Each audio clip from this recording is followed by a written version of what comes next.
이제 24장, 25장이 굉장히 중요한 장이죠. 그래서 꼭 들어보시기 바랍니다. 예, 저희 다른 광고는 없고요. 예, 오늘 본문은 창세기 3장입니다. 창세기 3장 17절부터 19절인데요.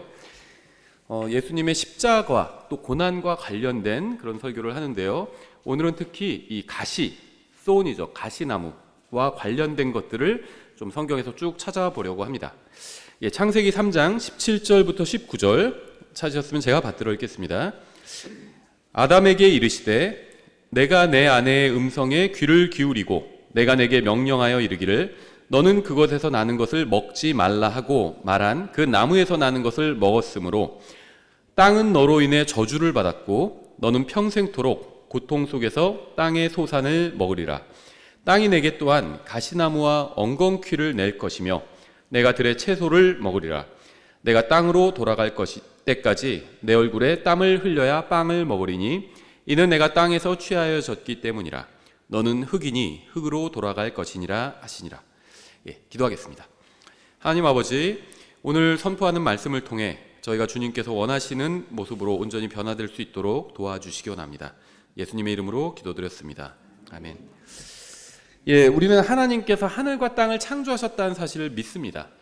또 하나님께서 만드신 모든 것이 좋았죠. 창세기 1장에 나와 있죠. 하나님께서 동산을 만드시고 또 사람을 동산에 두셨습니다. 완벽한 환경이었죠. 그래서 모든 것이 좋았고 아무 문제가 없었습니다. 사람은 단 하나의 계명만 지키면 되었죠. 그 계명은 선악과를 먹지 말라는 것이었습니다. 이것은 지키기 어려운 계명은 아니었어요. 예를 들면 저한테 목포에는 가지 말라. 그 대신 전 세계 어디를 가도 된다. 그러면 그게 지키기 어려운 건 아니죠. 거기만 안 가면 돼요. 그렇죠. 그래서 선악과, 동산에는요 많은 나무가 있었고 많은 또 열매가 있었습니다. 선악과 하나만 먹지 않으면 되는 겁니다. 지키기 어려운 건 아니에요. 아시는 분은 아시는데요. 저는 복숭아 알레르기가 있어요. 복숭아 안 먹습니다. 그래서 근데 저희 가족은요 어렸을 때 복숭아를 다 좋아했어요. 어머니 복숭아 사오셨습니다. 저는 상관 안 했어요. 왜냐하면 그 대신 수박 반 통을 제가 혼자 먹었거든요. 반 잘라서 퍼먹었어요. 그냥 숟갈로. 가족들 복숭아 먹고 있을 때. 저는 그래서 난 왜 복숭아도 못 먹고 그거 갖고 절망했던 적이 한 번도 없습니다. 전혀 상관없어요. 그것만 안 먹으면 되거든요. 그 대신 바나나를 하나를 더 주던지 저한테 수박을 더 주던지 그러셨거든요. 부모님이. 예, 그래서 동산에서 어떤 과일 하나만 먹지 말라. 이거는 아주 어려운 그러한 계명은 아니었어요. 하지만 인간은 그 하나의 명령을 지키는데 실패했죠. 10계명이 아니라 계명 하나만 줘도 실패합니다. 이렇게. 그래서 아담의 죄로 인해서 사망이 찾아왔습니다. 그리고 사망은 모든 사람에게 임하게 되었습니다. 우리는 이렇게 아담으로 인해서 사망이 모든 사람에게 임하게 되었다는 사실을 잘 알고 있죠. 하지만 아담으로 인해서 임한 것이 이 사망만은 아닙니다. 사망은 한 번에 죽이는 거죠. 그것만이 아니에요.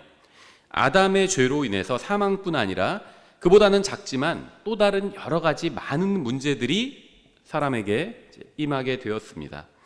아담의 죄로 인해서 여러 가지 인생의 문제들과 또 고난들과 역경들이 임하게 되었습니다.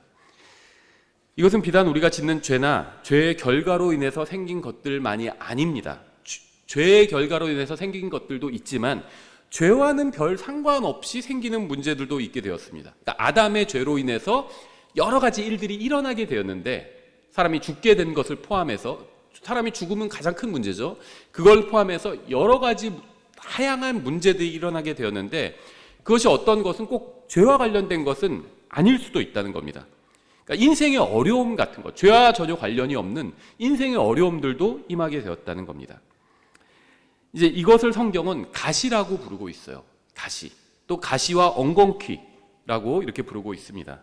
그래서 죄는 이렇게 아담을 통해서 인류에게 사망만 가져온 것이 아니라 인생의 여러 가지 문제들도 가져왔습니다. 이것이 바로 이제 가시나무와 엉겅퀴인데요.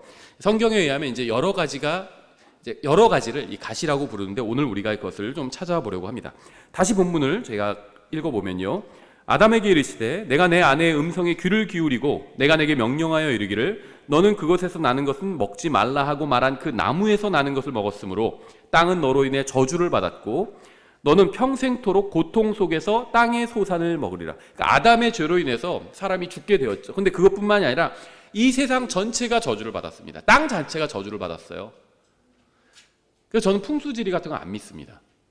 뭐 어느 위치에 뭐를 두면 더 편하고 이런 건 있겠죠. 동선이 뭐 더 자유롭고 이런 건 있겠죠, 집에서. 하지만 땅 자체가 무슨 여기는 좋은 땅이다, 나쁜 땅이다, 저는 그런 거 없다고 생각합니다. 땅이 저주를 받았어요. 온 세상이 저주를 받았습니다. 땅이 내게 또한 가시나무와 엉겅퀴를 낼 것이며 내가 들의 채소를 먹으리라. 열심히 일하면은 일한 것을 거둬야 됩니다. 심은 대로 거둬야 되죠. 이게 이제 일단 성경의 기본 법칙입니다. 그런데 가끔은 심지 않은 거를 거둘 수도 있다는 겁니다. 열심히 일했는데 가시나무와 엉겅퀴를 낼 때도 있다는 겁니다. 이제 이것이 인생에 우리를 힘들게 하는 문제 중에 하나가 되겠죠. 내가 땅으로 돌아갈 때까지, 근데 이 열심히 일해도 가시나무와 엉겅퀴를 거둔다는 것은요, 이 갈라디아서에 나온 심음과 거둠의 법칙에 위배되는 것은 아니에요. 거기에 추가되는 것이라고 보시면 됩니다. 그러니까 열심히 내가 기본적으로 일하면은 그 일한 것의 소산을 거둡니다. 심은 것을 그대로 거두게 돼요. 종류별로 거두게 됩니다. 근데 가끔은 열심히 일했는데 허무한 일이 일어나는 경우도 있다는 겁니다. 그러니까 뭐 정확한 비유일진 모르겠지만 이것과 비슷합니다. 당신이 값을 치른 만큼 치른 것을 얻게 된다, 이런 말이 있어요. What you get, what you pay for. 내가 치른 만큼 얻게 되는 거죠. 너무 당연한 거죠. 근데 이제 이런 게 있습니다. 좋은 물건은 비싸다. 근데 비싸다고 해서 다 좋은 물건은 아니다, 이런 말이 있습니다. 좋은 물건을 얻고 싶으면 열심히 일해서 많은 값을 치러야 되죠. 그럼 좋은 걸 얻을 수 있죠. 근데 많은 값을 치렀다고 해서 그게 다 좋은 건 아니라는 겁니다. 꽝도 있다는 거예요. 안 좋은 걸 속아서 살 수도 있죠. 많은 값을 치르고. 그런 말이라고 보시면 됩니다. 제가 뒤에도 좀 더 자세히 설명하겠습니다. 내가 땅으로 돌아갈 때까지 내 얼굴에 땀을 흘려야 빵을 먹으리니 이는 내가 땅에서 취하여졌기 때문이라. 너는 흙이니 흙으로 돌아갈 것이니라 하시니라. 몸에 있어서, 육체에 있어서는 흙이라는 거죠. 하나님께서는 인간이 죄를 지었음에도 불구하고 용서해 주시고 또 살 수 있게 해 주셨습니다. 사람이 열심히 일하고 수고하면 가족을 또 부양할 수도 있게 해 주셨어요.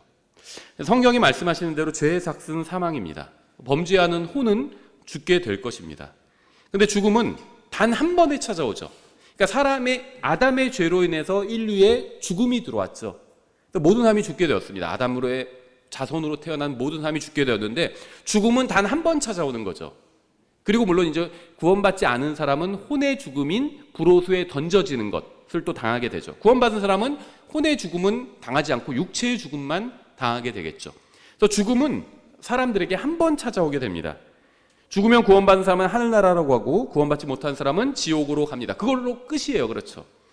물론 이후에 천년왕국이 끝나면 구원받지 못한 사람들은 큰 인왕자 심판석 앞에서 최종 판결을 듣고 불호수에 던져져서 영원히 고통당하게 됩니다. 그러니까 이러한 절차가 남아있긴 하지만 구원받지 못한 사람은 죽음 이후에 구원받을 수 있는 기회는 없습니다. 죽으면 그것으로 끝입니다. 그렇죠. 구원받지 못하고 죽으면 오직 영원한 형벌만 기다리고 있을 뿐입니다. 아담의 죄로 인해서 모든 사람은 죽음과 또 인생의 가시를 맞이하게 되었습니다. 죽음은 인생에서 한 번뿐이지만 인생의 가시는 매일 찾아올 수도 있어요. 가시, 찌르는 겁니다. 죽이는 건 아니에요. 찌르는 겁니다. 죽음과 마찬가지로 인생의 가시도 아담의 죄로부터 왔습니다. 가시는 사망처럼 우리를 한 번에 죽이지는 않지만 우리를 힘들게 합니다. 죽이는 건 아니에요. 총으로 쏴서 죽이는 건 아닌데 계속 찌르는 겁니다. 바늘로. 굉장히 괴롭겠죠. 그래서 가시는 사망처럼 우리의 육체를 한 번에 멸하지는 않지만 우리를 지치게 하고 때로는 주저앉아 버리고 싶게 합니다. 주님께서는 이스라엘 자손을 이집트에서 구출하신 후에 약속의 땅으로 데려가셨죠. 근데 이스라엘 자손은 약속의 땅을 누리기 위해서는 그곳에 있는 사람들을 몰아내야만 했습니다. 이게 이제 영적으로는 많은 것을 우리에게 시사해 주고 있는데요. 민수기 33장 51절 이렇게 되어 있습니다. 이스라엘 자손에게 말하고 그들에게 이르라.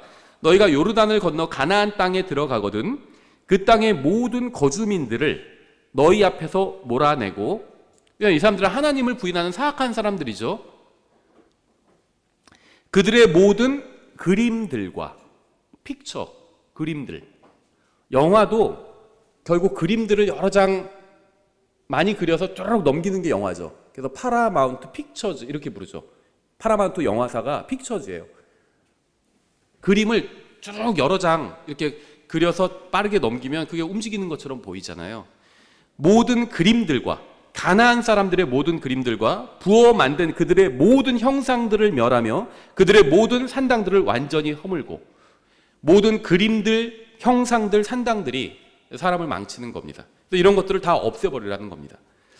TV나 인터넷이 나오기 전에도 그림은 하나님의 백성의 영적 생활에 문제가 되었습니다. 더러운 그림은 사람의 마음을 더럽게 만듭니다. 나쁜 그림은 나쁜 사람이 나쁜 행동을 하게 만들어요. 그래서 주님께서는 자신의 백성에게 모든 그림을 형상들과 함께 멸하라고 말씀하셨습니다. 53절 계속해서 그 땅 거주민들을 쫓아낸 뒤 그 안에 거하라. 이 거주민들은요, 하나님께서 심판하시는 겁니다. 하나님께서는 이 가나안을 이스라엘 백성에게 주시기로 약속하셨죠. 그게 어디서 드러나죠? 창세기에서 드러나잖아요. 마귀가 그 사실을 알고 이 바벨론 종교를 가나안으로 미리 옮겨놓게 됩니다. 그래서 이 가나안 사람들은요, 바벨론 종교를 믿던 사람들이었어요. 그래서 하나님께서 이들을 완전히 멸하기로 작정하신 겁니다. 그래서 완전히 쫓아내라고 말씀하셨죠. 내가 그 땅을 너에게 주어 소유하게 하였느니라. 너희는 너희 가족들끼리 그 땅을 제비 뽑아 상속재산으로 나누되 수가 더 많은 가족에게는 더 많은 상속재산을 주고 수가 더 적은 가족에게는 더 적은 상속재산을 줄지니라. 각 사람의 상속재산은 그의 제비가 떨어진 곳이 되리니 너희 조상들의 지파들에 따라 너희가 상속물을 얻을 것이니라. 그러나 만일 너희가 그 땅 거주민들을 너희 앞에서 몰아내려 하지 아니하면, 잘못된 사람들이죠. 이 거주민들은 몰아내야 됩니다. 이 사람들 그대로 두고 같이 살면 이 사람들이 이스라엘 백성의 마음을 하나님에게서부터 떠나게 만듭니다. 그래서 몰아내라고 하신 거예요. 그 땅 거주민들을 너희 앞에서 몰아내려 하지 아니하면 너희가 그들 중에서 남겨둔 자들이 너희 눈에 가시가 되고 너희 옆구리에 찌르는 것이 돼요. 가시가 찌르는 거죠. 너희가 거하는 땅에서 너희를 괴롭게 할 것이요. 죽이진 않는데 괴롭게 한다는 겁니다. 그래서 잘못된 사람 몰아내라는 거, 잘못된 인간관계 끊어버리라는 겁니다. 이스라엘 자손은 하나님의 은혜로 구원받았습니다. 그들은 어린 양의 피로 구속받았습니다.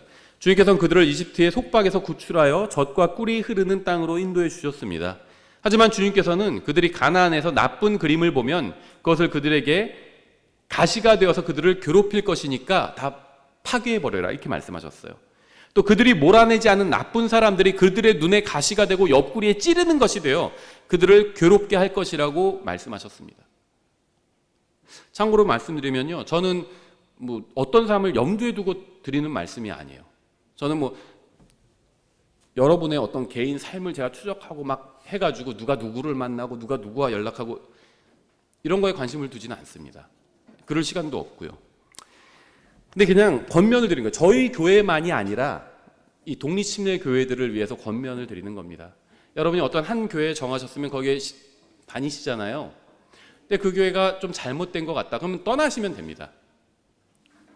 그러니까 하나님의 말씀과 내 양심에 비춰봤을 때 가장 성경적인 교회라고 생각하시는 곳을 선택해서 다니시면 돼요. 근데 그런 게 있는데 너무 멀어요. 이사 가면 되죠. 그 근처로. 교회가 중요하잖아요. 이사 가면 되죠. 그래서 왜 제가 자기 양심과 하나님 말씀에 비춰봐서 가장 성경적인 교회에 다니시라고 이렇게 말씀을 드리냐면요, 내가 틀릴 수도 있어요. 그렇죠. 그래서 내가 생각하는 게 100% 옳지 않을 수도 있습니다. 사실 이 교회에 관해서 가장 많은 고민을 하는 사람들은 목회자들이에요. 많은 고민을 합니다. 저도 거의 하루 중에 그냥 어디 돌아다닐 때나 절반 이상은 교회에 대한 고민을 해요. 어떻게 하나님께서 맡겨주신 양무리를 인도에 가야 될까? 앞으로 이 세상이 막 급격하게 변하잖아요. 어떻게 해야 성도들을 여기서 도울 수 있을까? 이런 고민을 많이 하거든요. 다른 목사님들도 저는 마찬가지일 거라고 생각합니다. 교회에 관해서 가장 많이, 이상적인 교회, 이런 거에 대해서 가장 많이 고민하는 사람들은 사실 목회자들이에요. 그래서 어쨌든 간에 여러분 보셨을 땐 또 어떤 게 부족해 보일 수 있잖아요. 그럼 가장 성경적인 것에 근접한 교회에 가시면 돼요. 근데 한 교회 정하셨으면요, 거기에 참여해서 또 거기서 열심히 배우시고 또 섬기시면 됩니다. 무슨 말씀을 드리려고 하는 거냐면 저희 교회만 해당되는 얘기가 아니라 다른 교회들을 위해서도 드리는 말씀이에요. 교회 다니다가 같이 신앙생활하다가 떠나시는 경우 있잖아요. 뭐 제가 말하는 게 법이라는 건 아니에요. 여러분이 뭐 제 말대로 안 한다고 해서 무슨 갑자기 막 하늘에서 번개가 떨어져서 맞아 죽을 것이다 이런 얘기를 하는 게 아닙니다. 그냥 유익을 위해서요. 여러분과 다른 사람의 유익, 또 교회들의 유익, 우리 교회와 다른 교회의 유익을 위해서 드리는 말씀인데요. 같이 신앙생활하다가 떠난 사람이 있잖아요. 그럼 그냥 교제권에서 제외를 시키십시오. 만나거나 연락하지 마세요. 그 말은 그 사람들 이제는 우리 교회 다니다가 떠났으니까 원수다, 대적해라 이런 얘기가 아니에요. 전 그렇게 생각하지 않습니다. 우리 교회 다니다가 떠나신 분들 중에는 구원받지 않은 분들도 있어요. 그걸 생각하면 굉장히 안타깝습니다. 근데 구원받은 분들도 있어요, 당연히. 그분들은 하늘나라에서 영원히 함께 살게 될 겁니다. 저의 원수가 아니에요. 다만 저는 하나님께서 직접적으로는 우리 교회 성도들을 저에게 맡겨주셨잖아요. 여기를 맡고 있는 목자인 겁니다. 다른 성도들 또 다른 목자에게 맡겨주셨죠. 그리고 목자장이 계시죠. 우리 교회에서 일단 떠나면 더 이상 저는 제가 어떻게 할 수는 없다고 생각합니다. 저는 그냥 우리 교회에 남아있는 성도들 1차적으로 이분들을 위해서 말씀을 가르치고 전할 뿐이에요. 또 때에 따라서는 상담도 하고요. 근데 우리 교회를 떠나서 어떤 분은 저를 비방하기도 하고 그냥 조용히 떠난 분도 있어요. 근데 어쨌든 간에 저를 더 이상 목자로 생각 안 합니다.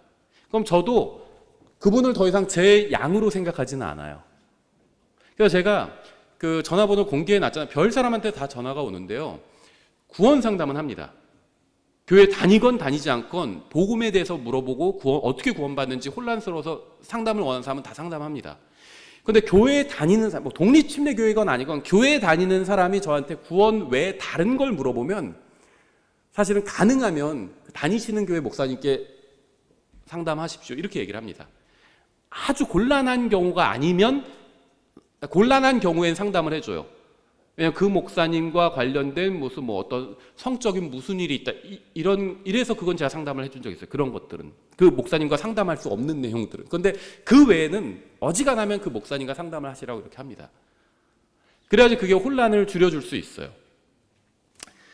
그런데요, 제가 이제 우리 교회를 떠난 사람들은 다 무슨 벨리알의 자식들이고 가나안의 거주민들이고 무슨 바벨론 종교 사람들이고 이런 얘기를 하는 게 아닙니다. 그냥 영적으로 살짝 적용해 보는 거예요. 떠났다는 건 어딘가는 믿음이 좀 달라서 떠난 겁니다. 그럼 그분들은 거기서 새로운 신앙생활을 하시면 돼요. 그렇죠? 그 남은 사람들도 남은 사람끼리 하면 됩니다. 그런데 서로 믿음이 다른데 계속 연락을 하고 다투는 경우들을 많이 봤어요. 유익이 되지 않습니다. 우리 교회에게도 유익이 되지 않고 떠나서 그분 새로운 교회에서 신앙생활 하시잖아요. 거기도 유익되지 않아요. 그래서 오신 분들 중에 이제 새로 오시면 가능하면 이제 점심시간에 같이 식사를 하잖아요. 자기가 떠나온 교회 그 교회와 그 교회 목사님에 대해서 막 얘기를 하시는 분이 있어요. 비방이죠, 주로. 좋은 얘기 하진 않죠. 좋은 얘기 좋아하면 떠나지 않았겠죠. 뭔가 싫어서 떠났겠죠. 그래서 막 얘기를 합니다. 비방이에요, 대부분. 그 중에서 사실도 있고 아닌 것도 있겠죠. 저는 몰라요. 제가 그거 확인해 보러 다니지 않습니다. 근데 저는 이제 그런 분들한테 이런 말씀을 드려요. 그냥 과거는 다 덮어놓으시고 오셨으니까 여기서 새롭게 신앙생활을 하십시오. 이렇게 얘기를 드립니다. 그게 서로가 좋아요. 그렇죠? 그 교회가 잘못됐다고 해서 그럼 제가 어떻게 할 겁니까? 어떻게 할 수가 없어요. 그렇죠? 독립침례교회입니다. 서로가 독립된 교회예요. 어떻게 할 수가 없습니다. 그리고 거기에 대해서 계속 매달려 있는 것도 괴로운 일이에요. 그렇죠? 남자 여자 사귀다 헤어질 수 있죠. 안 헤어지면 좋겠지만 헤어질 수도 있잖아요. 그럼 어떻게 해야 되죠? 있는 게 좋습니다. 빨리. 새로운 인생을 가야죠. 언제까지 계속 과거 생각하고 있을 겁니까? 그래서 교회에서 누가 떠나면요, 떠나보내세요, 마음으로. 그래서 저는 이렇게 얘기해요. 말없이 떠나시는 분도 있지만 자기가 어떤 분, 신사적인 분들 있잖아요. 목사님, 제가 사정이 있어서 다른 교회로 가게 됐습니다. 그럼 이유가 있겠죠. 그러면 네, 그러면요, 거기서 신앙생활 잘 하세요. 이렇게 얘기를 드리거든요. 그게 저의 진심이에요. 잘 하셨으면 좋겠어요, 거기서. 그렇죠. 이왕이면 나쁜 교회 아니라 다른 독립침례교회로 가시면 더 좋고. 그렇죠. 그래서 누군가 떠나면요, 떠나보내십시오. 가시가 될 수 있어요. 옆구리를 찌를 수 있습니다, 그것이. 가나안의 거주민들은 이스라엘 자손에게 가시가 되었습니다. 하나님 앞에서 바르지 않은 사람들과 함께하는 것은 결국 문제를 가져오게 됩니다. 하나님의 말씀에 매일 순종하지 않는다고 해서 바로 죽임을 당하진 않아요. 하지만 말씀에 불순종하면 즉시 죽지는 않아도 옆구리에 가시를 찔리는 것처럼 인생의 고통이 임하게 됩니다. 불순종이나 하나님의 뜻 밖에 있는 사람들은 우리에게 당장 죽음을 가져오지는 않아도 눈에 가시가 되는 것처럼 문제를 일으킬 수 있다는 겁니다. 그래서 관계를 그냥 정리하는 것도 좋아요.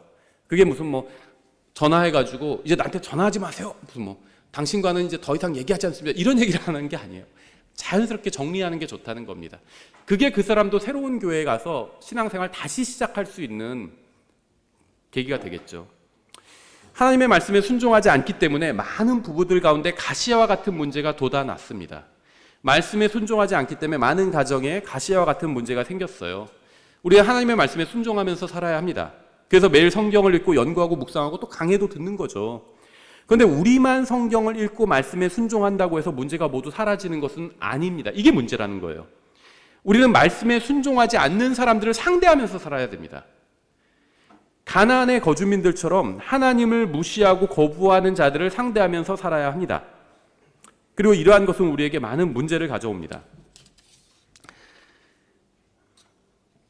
마치 내가 운전을 잘해도요, 어떤 사람이 와서 내 뒤에 차 받아버리면 그건 어떻게 할 수가 없습니다. 그렇죠?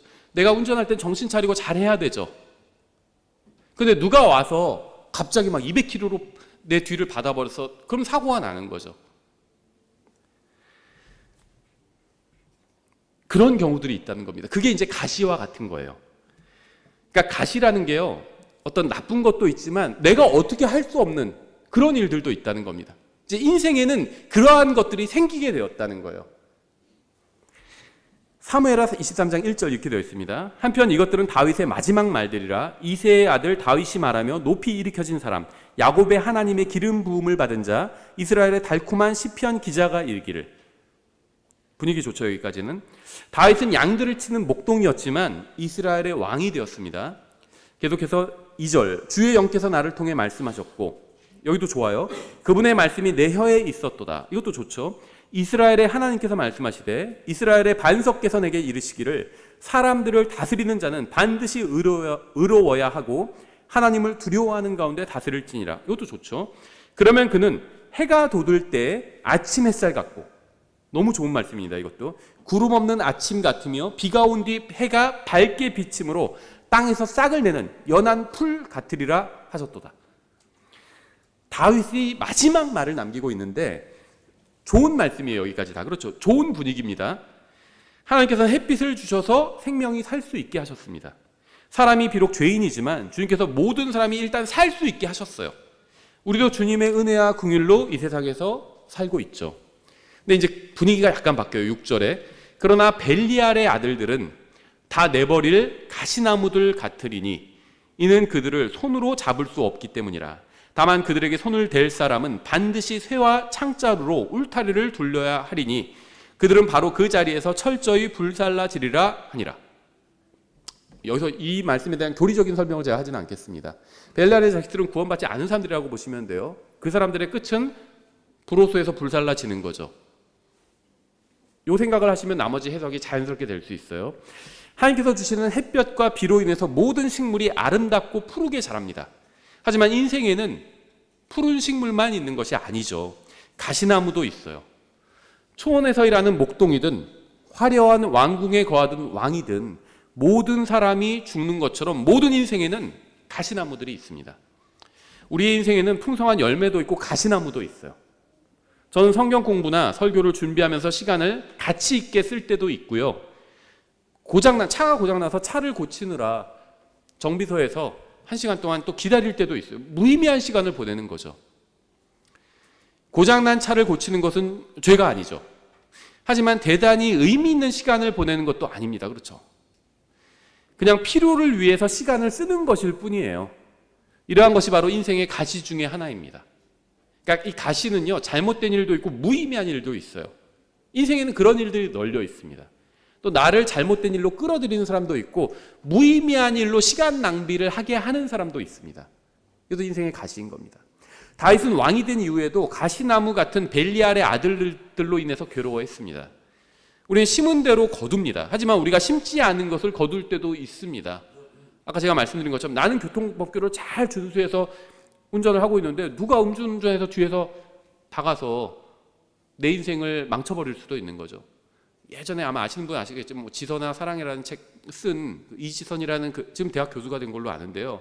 여자분이 있는데 젊은 시절에 새벽에 오빠랑 같이 차 타고 가는데 음주운전한 사람이 뒤에서 받아가지고 차가 화재에 휩쓸려서 결국 전신에 뭐 정말 말할 수 없는 그런 고통을 주는 화상을 당했거든요.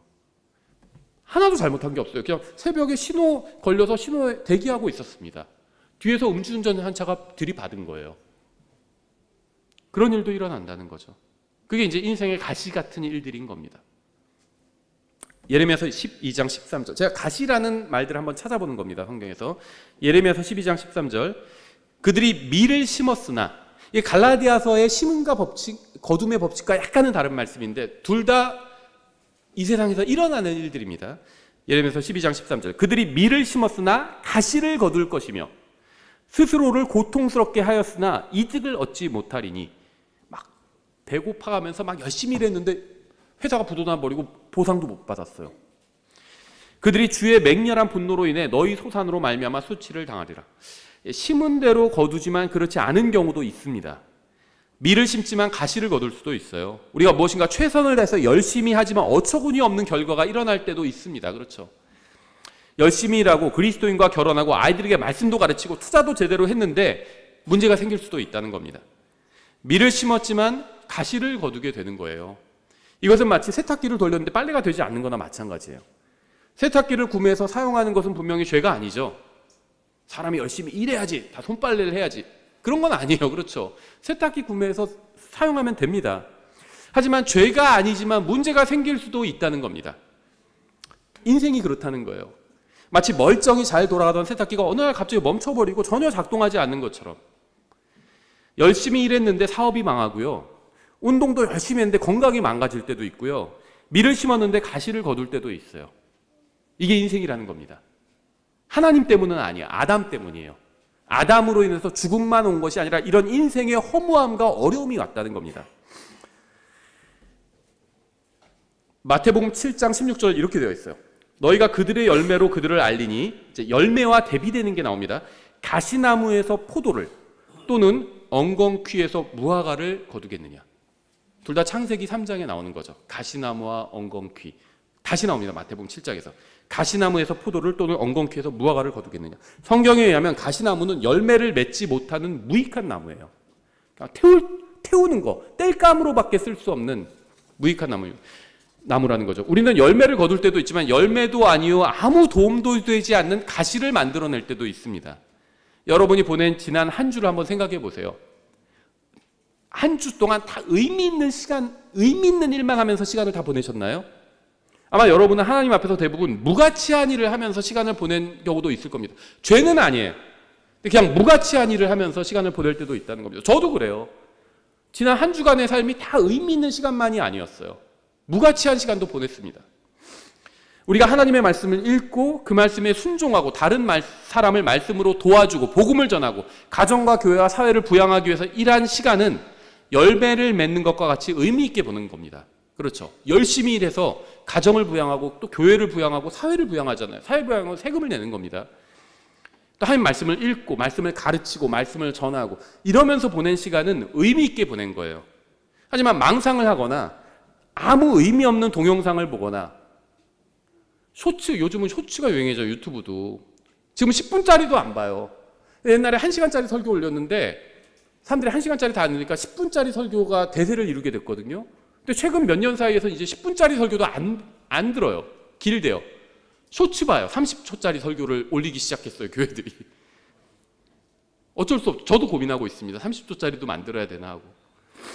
그런 시대가 돼버렸어요. 근데 오히려 30초짜리를 보면요, 더 많이 봐요.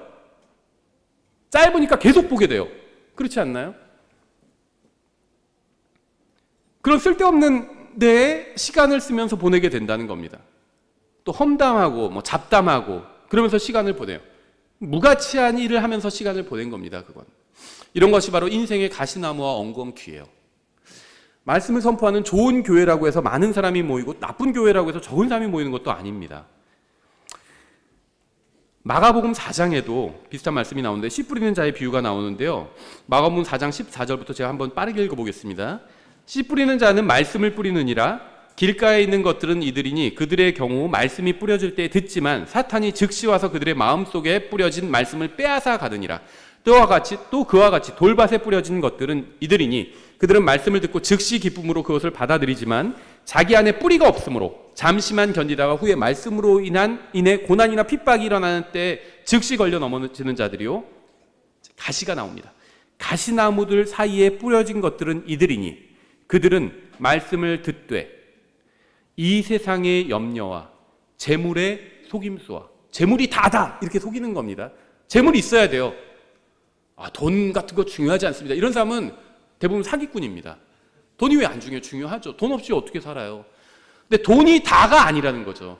그게 재물의 속임수입니다. 재물의 속임수와 다른 것들에 대한 정욕이 들어와 말씀을 숨막히게 하여, 말씀이 내 안에 들어왔는데 숨막혀 있는 겁니다. 말씀을 숨막히게 하여 열매 맺지 못하게 되는 자들이니라. 사람들이 구원받지 못하도록 막는 가장 큰 장애물이 무엇인지 아세요? 마귀가 아니라 가시나무예요. 구원받은 사람이건 구원받지 않은 사람이건 말씀이 자라지 못하게 막는 가장 큰 방해물은 마귀가 아니라 가시나무입니다. 가시. 구원받은 사람이 성경을 읽지 못하게 막는 것이 무엇인지 아세요? 마귀가 아니라 가시예요. 구원받은 사람이 예배를 드리러 교회에 오지 않게 하는 것이 무엇인지 아세요? 가시입니다. 구원받은 사람이 주님을 섬기지 않는 이유는 삶의 가시나무, 즉 아무 의미 없고 쓸데없는 일에 너무 많이 발을 담그고 있기 때문이에요. 이 세상 염려와 재물의 속임수와 다른 것들에 대한 정욕이 말씀을 숨막히게 해서 열매 맺지 못하게 하는 겁니다. 내가 할 수 없는 거, 내가 바꿀 수 없는 거, 그거 갖고 막 고민하는 겁니다. 요즘 선거철이죠. 아주 기도도 아까 그 대표 기도하시는 분 너무 잘해 주셨는데요. 한 가지 제가 덧붙이면 내가 바꿀 수 없는 것에 대해서 가지고 고민하지 마세요. 여러분의 한 표가 바꿀 수 있습니다. 지금 거짓말이에요. 한 표가 어떻게 바꿔요? 대통령 선거 최근에도 20만 표 차이인가 그걸로 했지만 한 표 차이는 아니에요. 한 표로 못 바꿉니다. 여러분이 하나님 앞에서 양심상 가장 그래도 성경적으로 한다는 건 좀 어렵겠죠. 가장 덜 비성경적으로 할 만한 사람을 뽑으십시오. 어떤 목사님이 이렇게 얘기하시더라고요. 선거에 대해서 한마디 하겠다. 생명을 위해서 투표하라. 생명을 지지하는 쪽, 생명을 덜 해치는 쪽에 표를 주라 이렇게 얘기하셨는데 100% 동감합니다. 그렇게 투표하세요. 그럼 됩니다. 하나님 앞에서 양심을 가지고 투표하십시오. 그러면 됩니다. 근데 세상은 못 바꿔요. 우리나라 못 바꿉니다. 우리 사회도 못 바꾸는데, 우리 동네도 못 바꾸고, 우리 집도 못 바꾸는데 무슨 세상을 바꿔요? 아이들도 못 바꾸는데, 남편도 못 바꾸고 아내도 못 바꿔요. 여러분 남편과 아내가 다 마음에 드시나요? 100%? 이런 거는 아멘 안 하셔도 됩니다. 눈치 보셔도 돼요. 못 바꿔요. 못 바꿉니다. 못 바꿔요. 절대 못 바꿉니다. 그냥 가장 적절한 거에 투표하시면 되고 또 내가 해야 될 일을 하면 돼요. 내가 국민으로서 권리 행사잖아요. 투표하십시오. 할 수 있는 일을 하세요. 근데 바꾸지 못하는 것으로 인해서 염려하지 말라는 겁니다. 가시와 같은 것들이에요. 내가 허무한 것들입니다. 내가 못 바꾸는데. 구원받지 않은 대부분의 사람들은 마귀를 섬기지도 않고 따르지도 않아요. 복음을 전해보면요. 예수님에 대해서 제가 말씀드리려고 하는데 됐어요. 저는 마귀를 따를 겁니다. 이런 사람 없습니다. 그렇죠. 마귀에 관심도 없어요. 그리스도인들이 마귀에 더 관심이 있지 구원받지 않은 사람들은 마귀에 관심도 없습니다. 그들은 이 세상 염려와 재물의 속임수와 다른 정욕으로 인해서 복음을 듣지 않고 예수님에 대해 관심을 두지 않는 겁니다. 구원받지 않은 사람들은 이 세상의 일시적인 것들, 영원한 가치가 없는 것들에 관심을 두느라 자신의 영원한 운명에 대해서는 전혀 생각하지 않은 채 정신없이 살다가 죽는 겁니다. 가시나무와 엉겅퀴를 내는 일에 정신이 팔려서 곧 다가올 영혼을 준비하지 못하는 겁니다. 안타까운 점은요, 우리 인생이 아무 가치가 없는 허무한 것으로 너무 많이 차 있다는 거예요. 우리 생각과 마음도 그렇다는 겁니다. 가시 같은 것들, 허무한 것들, 아무 의미 없는 것으로 가득 차 있다는 겁니다. 허무한 것을 생각하고 허무한 것을 쫓느라 정작 중요한 것, 영원한 것들은 돌아보지 못하고 있다는 겁니다. 가시나무 엉겅퀴를 내는 일에 몰두하느라 열매를 맺지 못하고 있는 거예요. 요한복음 19장 이렇게 되어 있습니다. 1절에 그런 까닭으로 그때 빌라도가 예수님을 데려다가 채찍질하였으며 군사들이 가시나무로 왕관을 엮어 그분의 머리에 씌우고 자주색 긴 옷을 그분께 입힌 뒤. 성경에요, 거듭남보다 더 많이 나오는 게 이 가시 얘기예요. 가시. 예수님께서 가시나무로 왕관을 만들어서 씌운 로마 군인들이 성경에 대한 많은 지식을 가지고 있진 않았겠죠. 빌라도가 성경을 열심히 연구해서 의미 있는 일을 하기 위해서 예수님께 이런 짓을 하지 않았겠죠. 이들은 예수님을 조롱하고 주님께 고통을 주기 위해서 가시나무로 왕관을 만들어서 주님의 머리에 씌웠습니다. 하지만 이것은 우연이 아니었어요. 성령님께서는 우리에게 놀라운 장면을 보여주시기 위해서 이런 일을 허락하신 겁니다. 예수님께서 십자가 위에서 우리의 죄값을 치러주셨습니다. 하지만 우리의 죄값만을 치르기 위해서 죽으신 것은 아니었어요. 예수님은 죄로 인해 생긴 모든 인생의 문제들을 해결하기 위해서 십자가 위에서 죽으셨습니다. 죄의 삭은 사망이에요. 하지만 예수님께서는 단지 죄의 삭을 갚는 일만 하기 위해서 십자가 위에서 죽으신 것이 아닙니다. 예수님께서는 우리를 살리기 위해서만 죽으신 것이 아니에요. 예수님께서는 우리가 인생의 문제로 고통당할 때 도와주기 위해서도 죽으신 겁니다. 예수님께서는 우리가 영원한 생명을 얻게 하기 위해서 십자가 위에서 죽으셨습니다. 하지만 그것만이 전부는 아니라는 겁니다. 예수님께서는 우리가 더 나은 인생, 참된 인생, 의미 있는 인생을 살게 하기 위해서도 십자가 위에서 죽으셨습니다. 예수님은 우리의 죽음 이후뿐 아니라 죽음 이전을 위해서도 죽으신 겁니다. 이사야서 53장은 예수님에 관한 예언이 있죠. 53장 5절 이렇게 되어 있습니다. 그러나 그는, 예수님이죠, 우리의 범법들로 인해 부상을 당하고 우리의 불법들로 인해 상하였도다. 그가 징벌을 받음으로 우리가 화평을 누리고 그가 채찍에 맞음으로 우리가 고침을 받았도다. 우리는 다 양 같아서 길을 잃고 각각 자기 길로 돌아섰는데 주께서는 우리 모두의 불법을 그에게 지우셨도다. 예수님은 십자가에서 고난을 당하고 죽으심으로 우리의 죄값을 치르셨습니다. 하지만 4절을 잊어서는 안 돼요. 4절에 이렇게 되어 있어요. 참으로 그는 우리의 고통을 짊어지고 우리의 슬픔을 담당하였지만 우리는 그가 매를 맞고 하나님께 맞아 고난을 당한다고 생각하였노라. 예수님은 십자가 위에서 우리의 죄값을 치르기 위해서 죽기만 하신 것이 아닙니다. 예수님은 모든 고통과 슬픔도 담당하셨어요. 우리는 죽음 이후에 이 세상을 떠날 때만 주님의 도움이 필요한 것이 아니라 이 세상에서 살아있는 동안에도 주님의 도움이 필요합니다. 왜냐하면 우리가 사는 세상은 완벽한 환경이었던 에덴 동산이 아니라 가시나무와 엉겅퀴를 내는 거친 광야 같은 세상이기 때문이에요. 우리에게는 처리해야 할 일이 있고요, 상대해야 할 사람들도 있고요, 갚아야 될 빚도 있고요, 납부해야 될 공과금도 있어요. 인생에 어려움이 있습니다. 이러한 것들은 우리를 지치게 합니다. 이 세상에 있는 한 우리는 이러한 것들로부터 자유로울 수가 없습니다. 우리는 몸을 떠나 주님께로 가기 전까지는 이러한 것들에서 헤어나올 수가 없어요. 이것이 바로 인생이기 때문이죠. 그래서 성경은 불티가 위로 날아가는 것 같이 사람은 고생하려고 태어났느니라. 욥기 5장 7절이죠. 이렇게 말씀하고 있어요. 사람은 고생하려고 태어났습니다. 모든 사람이 저마다 문제를 가지고 있어요. 문제가 없는 사람은 없습니다. 예수님께서는 십자가 위에서 여러분의 죄값을 갚아주셨습니다. 하지만 예수님께서 담당하신 것이 여러분의 죽음만이 아니에요. 예수님은 여러분의 슬픔도 담당하셨습니다. 예수님은 여러분이 죽을 때만 도와주실 수 있는 것이 아니라 살아있을 때도 도와주실 수가 있습니다. 예수님은 여러분이 하늘나라에 갈 때만 도와주실 수 있는 것이 아니라 이 세상을 살아갈 때도 도와주실 수가 있어요. 예수님은 여러분이 이 세상에서 마지막 숨을 내쉴 때 여러분을 도와서 하늘나라로 데려가실 겁니다. 여러분이 예수님을 여러분을 구원할 수 있는 유일한 구원자로 믿기만 하면, 그러니까 십자가 위에서 여러분의 모든 죄값을 여러분을 대신해서 치르셨다고 믿기만 하면, 여러분이 이 세상에서 마지막 밤을 보낸 후에 이 세상을 떠날 때 여러분을 셋째 하늘로 예수님께서 데려가 주실 겁니다. 하지만 그뿐만이 아니에요. 예수님은 여러분이 이 세상에서 매일 사는 동안에도 여러분을 도와주실 수가 있습니다.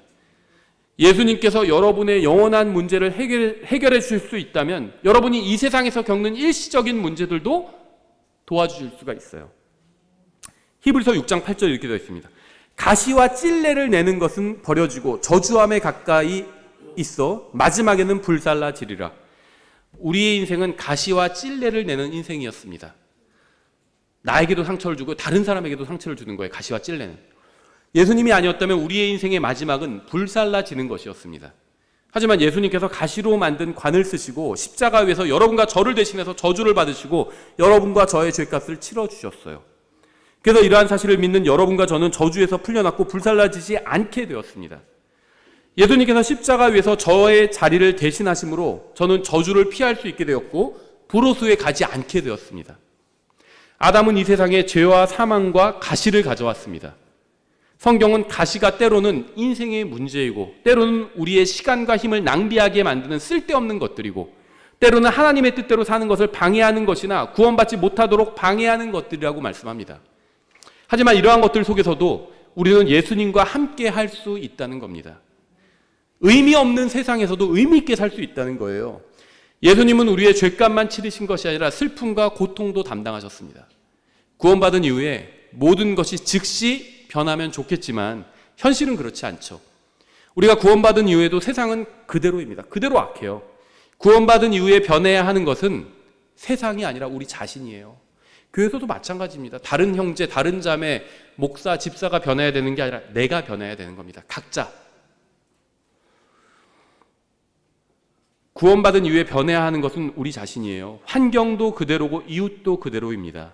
우리가 구원받을 때 예수님은 세상을 고쳐주지 않으시고 우리를 고쳐주셨어요. 예수님께서 2000년 전에 세상에 오신 이유는 세상을 고치거나 변화시키러 오신 것이 아니라 여러분과 저 개인을 변화시키러 오신 겁니다. 다른 사람이나 뭐 단체나 교회를 바꾸려고 하지 말고 여러분 자신을 바꾸려고 해야 됩니다. 그게 하나님께서 여러분에게 주신 사명이에요. 하나님께서는요, 여러분 개인에게 이 세상을 바꿔라, 나라를 바꿔라, 심지어 교회를 바꿔라 이렇게 사명을 주신 적이 없어요. 교회에 대한 사명은 목사들에게 주셨죠. 교회 인도자들에게. 근데 우리 각 교회에 속한 개인에게 주신 건 아닙니다. 바꿀 수 없어요. 바꿀 수 있을 것 같나요? 바꿀 수 없습니다. 못 바꿔요. 하나님께서 우리에게 주신 사명, 우리 각자 개인을 바꾸라는 겁니다. 생각을 새롭게 변화를 받으래요. 하나님의 말씀을 통해서. 그게 우리에게 주신 사명입니다. 예수님께서 다시 오시면 그땐 이 세상을 고쳐주실 겁니다. 교회도 고쳐주실 거예요. 모든 잘못된 것들을 다 없애주실 겁니다. 하지만 그때가 이르기 전까지는 세상은 그대로 두시고 그분을 믿는 우리를 고쳐주시려고 하신다는 겁니다. 우리의 사명은 그분이 우리 안에서 일하시도록 해서 우리 자신을 고치도록 내어드리는 겁니다. 다른 사람은 신경 쓰지 마세요. 베드로가 마지막에 예수님께 요한에서 물었잖아요. 어떻게 되냐고. 그러니까 예수님께서 뭐라고 하셨죠? 그게 너와 무슨 상관이냐 이러셨잖아요. 다른 사람이 무슨 상관이에요? 너는 나를 따르라 이렇게 말씀하셨죠. 아가서 2장, 솔로몬의 아가 2장에 이렇게 되어 있습니다. 2장 1절에 예수님에 관한 말씀이요. 나는 샤론의 장미요 골짜기의 백합이니라. 예수님이 장미요 백합이래요. 이 세상에서는 그렇다는 거죠. 샤론, 지역 이름이죠. 샤론의 장미고 골짜기, 인생의 골짜기가 있죠. 거기서 백합 같은 분이십니다. 근데 2절에 이렇게 되어 있습니다. 딸들 가운데 있는 나의 사랑은 가시나무 가운데 있는 백합 같도다. 장미와 백합은 다 예수님을 말하는 겁니다. 이 세상에서의 장미 같은 분이고 골짜기, 인생의 깊은 골짜기에서도 백합 같은 분인데 특히 가시나무들이 많이 있는데 그 중에서 백합 같은 분이에요. 예수님은 가시나무 가운데 서 계십니다. 근데 우리는 이 세상에서 예수님과 함께 있지만 가시나무 가운데 계신 예수님도 함께 계십니다. 그러니까 우리 주위엔 가시들이 있어요. 근데 그 옆에는 또 예수님도 계시다는 겁니다. 우리는 예수님을 믿고 구원받았어요. 그런데 구원받은 우리에게도 인생의 어려움인 가시가 있습니다. 하지만 그 가운데 예수님도 계세요. 언젠가 우리가 이 세상을 떠나서 셋째 하늘로 가면 그곳에는 더 이상 가시나 엉겅퀴가 없고 오직 예수님만 계실 겁니다. 하지만 그때가 오기 전에 우리는 가시와 엉겅퀴 가운데 있을 겁니다. 하지만 그 가운데서, 그 가시나무 가운데서도 예수님은 우리와 함께 계실 거예요. 여러분이 아무리 깊고 어두운 인생의 골짜기를 지나고 있다 해도 그곳에는 백합이신 예수님께서 계실 겁니다. 인생의 가시와 골짜기로 인해서 너무 낙심하지 마십시오. 그러한 것 가운데서 함께 하시는 예수님을 보세요. 언젠가 우리를 괴롭게 했던 모든 가시와 엉겅퀴는 또 모든 골짜기, 인생의 깊은 나락으로 가는 골짜기도 다 사라질 겁니다. 다만 여러분이 구원 받으셔야 합니다. 그래야 나중에 셋째 하늘에서 장미요 백합이 되시는 예수님과 만나게 됩니다. 기도하겠습니다.